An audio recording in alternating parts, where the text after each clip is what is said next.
Mes sœurs et frères dans la foi,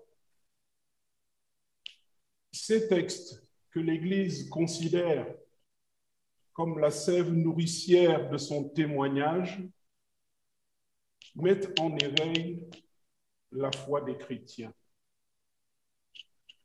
Ces récits sont à la fois un lieu de dialogue, d'écoute et d'édification.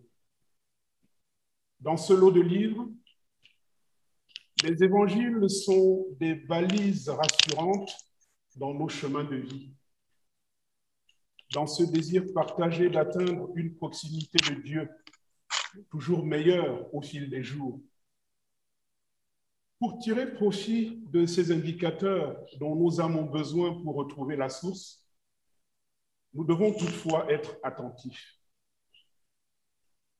La guérison de ce sourd-muet est, du point de vue de sa mise en scène, une nouveauté aux yeux des témoins qui étaient ce jour-là. Ces témoins, c'étaient les disciples et la foule. Saint Marc montre certes que Jésus a pris ce malade à l'écart, mais il décrit quand même avec détail les gestes et paroles du guérisseur. Il est écrit ceci, et je reprends le texte. Jésus lui mit les doigts dans les oreilles, cracha et lui toucha la langue. Puis, levant son regard vers le ciel, il soupira et il dit « Ephata », c'est-à-dire « ouvre-toi ». Aussitôt, ses oreilles s'ouvrirent et sa langue se délia. Et ici, le témoignage de saint Marc nous montre que ce sourd-muet commença tout de suite à parler correctement. Il y avait dans l'Antiquité juive, et même à l'époque où se déroule cette scène, des chamans, des guérisseurs, des enchanteurs, même des sorciers et sorcières et prestidigitateurs. Il y avait aussi des charlatans.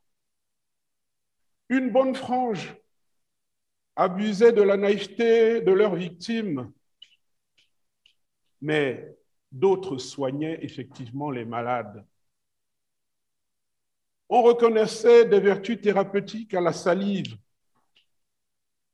Ces druides d'Orient mettaient souvent leur salive dans les décoctions qu'ils proposaient comme thérapie aux malades. Par contre, ils ne prenaient pas le risque de toucher les malades. Dans l'imaginaire collectif, les malades étaient considérés comme des personnes ayant reçu un châtiment divin ou étant les victimes de certains sorts ou de l'emprise de mauvais esprits. Une classification était certes faite. Les guérisseurs combattaient tant bien que mal ce qu'ils considéraient comme étant des mauvais esprits ou des mauvais sorts. Mais leur point d'abandon était bien entendu les sorts scellés par Dieu lui-même.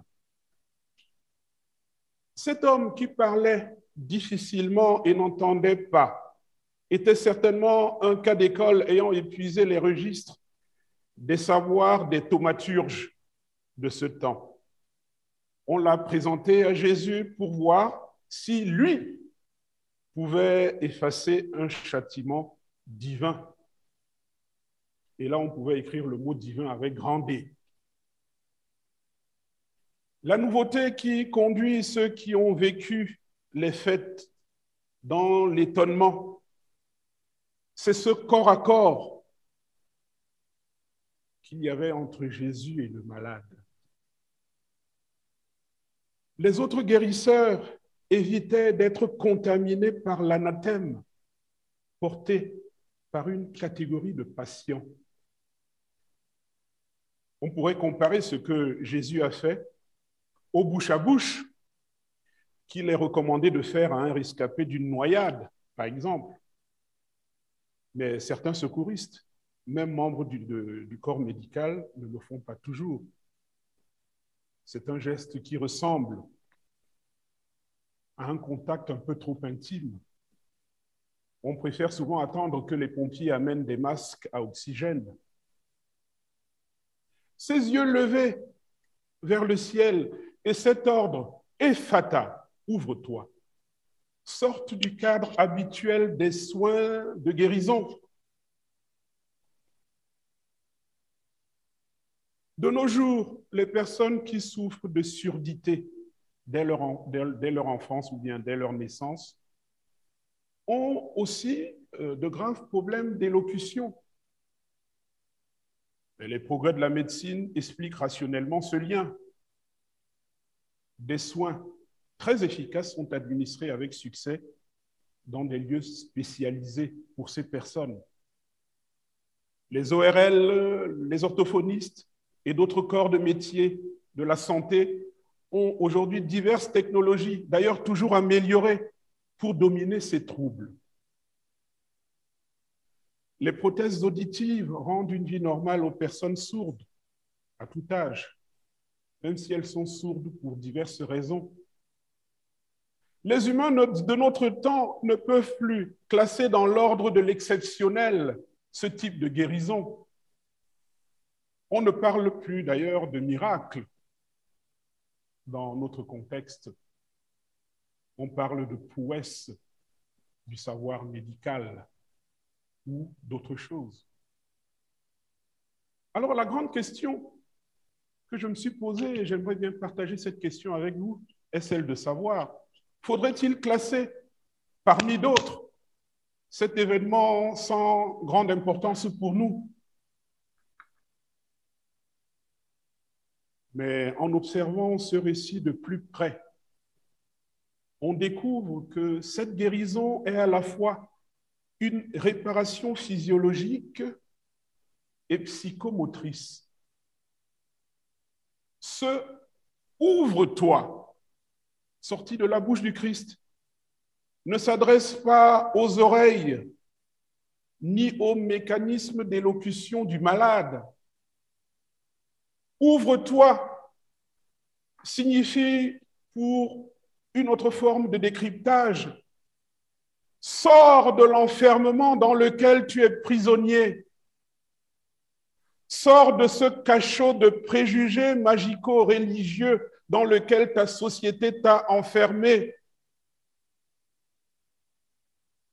Le retour subit de la parole fluide, mais aussi d'une audition claire.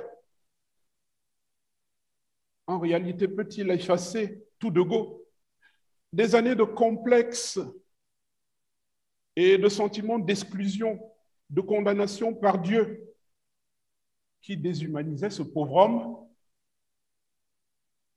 Jésus-Christ redonne à ses organes de sens leur fonctionnement normal comme outil pour l'aider à sortir de la mort sociale qu'il subissait comme un supplice sans interruption. La guérison est donc ici, sous cette lecture particulière, une passerelle. Elle n'est plus une destination, mais une passerelle qui conduit la personne qui vivait une privation et une torture parce qu'elle ne pouvait pas communiquer, parce qu'elle se retrouvait seule dans son enfermement. Cette passerelle le conduit vers une autre vie, vers cette vie qui est plénitude, vers cette vie qui est le retour de son âme à sa source, qui est la communion avec Dieu. Mes bien-aimés sœurs et frères, aujourd'hui, l'évangile du Christ s'adresse à nous aussi avec ce même souci. Jésus-Christ nous dit aussi, vous et moi, Ephata, ouvre-toi. Sors de l'emprisonnement dans lequel tu es. Nos prisons sont diverses. La plupart des problèmes que nous avons rendent nos esprits sourds et muets, non réceptifs, incapables d'articuler ce qui convient. Nous sommes des sourds muets qui ont pourtant des prothèses auditives, qui sont pourtant en bonne santé. Nous sommes des sourds muets. Sourds muets devant les injustices, sourds muets devant les mensonges, sourds et muets pour écouter et dire des paroles de réconciliation telles que le Seigneur nous le recommande pour retrouver l'équilibre et la paix qui sont les premières dispositions qui étaient en nous et qui doivent être en nous pour être créatures de Dieu. Jésus-Christ a pourtant mis sa salive dans nos bouches et touché nos oreilles par son enseignement et tous les outils qu'il a mis à notre disposition pour être des prochains aimants, pour être ces esprits qui voltigent et qui ne sont pas englués et lestés par le péché et la perdition et l'angoisse. Et Fata, sortons de nos enfermements en demandant cela au Christ Rédempteur.